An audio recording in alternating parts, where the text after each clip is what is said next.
Bonjour et bienvenue dans cette nouvelle démo d'Excel Online.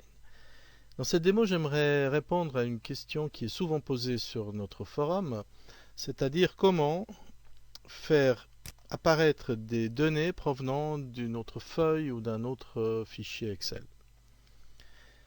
Alors, ceci à l'aide d'un petit exemple. Nous avons ici déjà créé un petit formulaire dans lequel il suffit de changer le numéro de l'employé et les informations correspondantes s'affichent. Je tape numéro 7 et nous avons les informations qui s'affichent. Alors comment faire ceci? Alors nous avons utilisé pour cela la fonction recherche verticale. Je vais reproduire la formule encore une fois. Alors je me place dans la cellule qui doit recevoir le nom et le prénom dans ce cas, et je fais appel à la fonction de recherche v. Cette fonction se trouve dans la catégorie recherche et matrice. Elle est composée de 4 arguments: valeur cherchée, table matrice, numéro d'index, colonne et la valeur proche. Alors, les 3 arguments sont obligatoires, le 4e est facultatif. Alors la valeur cherchée, ce n'est rien d'autre que l'information qu'on va chercher pour faire apparaître les données qu'on a vues tout à l'heure. Alors, la valeur cherchée, généralement, c'est un identifiant, ça doit être une valeur unique, et cette valeur doit figurer dans la table qui contient les données. Alors, nous avons ici, sur une deuxième feuille, ça pourrait être aussi un autre classeur, un petit tableau avec les adresses des différents employés, et ce qui est très important, dans la première colonne, nous avons l'identifiant. Dans notre cas, c'est le numéro d'employé avec un simple numéro. Ça peut être un identifiant autre. Il doit simplement être unique. On ne devrait pas avoir plusieurs fois le même identifiant dans la même base de données. Alors nous cherchons en fait d'abord le numéro, et par rapport à ce numéro-là, qui est la valeur cherchée, nous allons pouvoir extraire l'information qui nous intéresse. D'accord ? Alors, je reviens maintenant dans notre formulaire, parce que la valeur cherchée, nous allons la saisir dans le formulaire, ici, dans la cellule jaune, où il y a le numéro de l'employé, vu que ce sera une variable qui va changer tout le temps. Ensuite, comme deuxième argument, je dois indiquer où est-ce qu'Excel doit aller chercher cette information. Alors, la table de matrice, c'est rien d'autre que le tableau que nous avons vu tout à l'heure.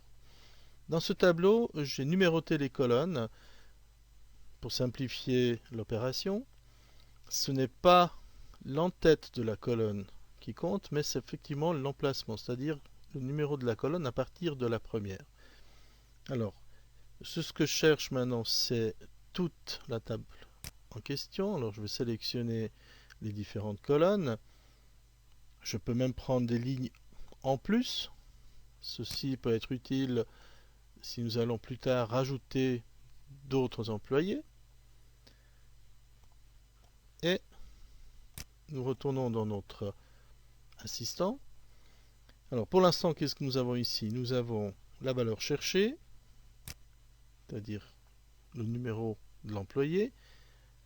Où est-ce que Excel doit aller chercher ces informations? Et maintenant, on doit lui dire quelle information il doit nous rapatrier. Alors on avait vu que les colonnes sont numérotées. Nous cherchons d'abord le nom de l'employé. Le nom se trouve dans la colonne numéro 2. Alors je vais simplement taper ici 2. Et finalement, dans la valeur proche, qu'on pourrait éventuellement laisser vide, mais ce que j'aimerais, c'est qu'il m'affiche seulement le nom de l'employé s'il le trouve. Si je laisse cette valeur vide ou je l'active avec 1, je risque d'avoir une information erronée. Alors, pour être sûr, je mets un 0, cette valeur n'est pas active, et là j'ai déjà une information qui apparaît, et je peux déjà validé maintenant ma fonction. Alors, je peux aller vérifier, est-ce que le numéro 7, est-ce qu'il s'agit bien de cet employé-là? Je vais retourner dans la liste. Effectivement, le numéro 7, c'est bien Monsieur Filibustier. Alors maintenant, j'aimerais rajouter son prénom.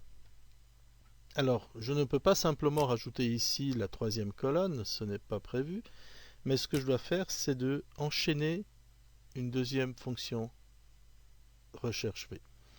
Alors pour enchaîner, je vais utiliser le symbole et commercial et je copie simplement toute la fonction. Ça m'évite de la refaire. Je colle et dans la deuxième fonction, je modifie juste l'index colonne. Je mets le chiffre 3, c'est la colonne suivante. Et maintenant j'ai le nom entier, Filibustier Robert.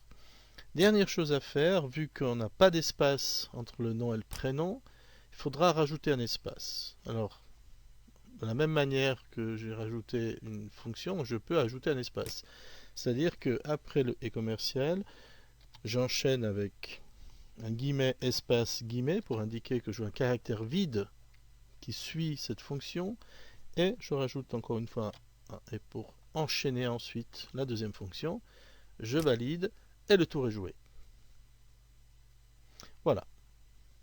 J'espère que c'était compréhensible et je vous souhaite à très bientôt pour notre prochaine démo.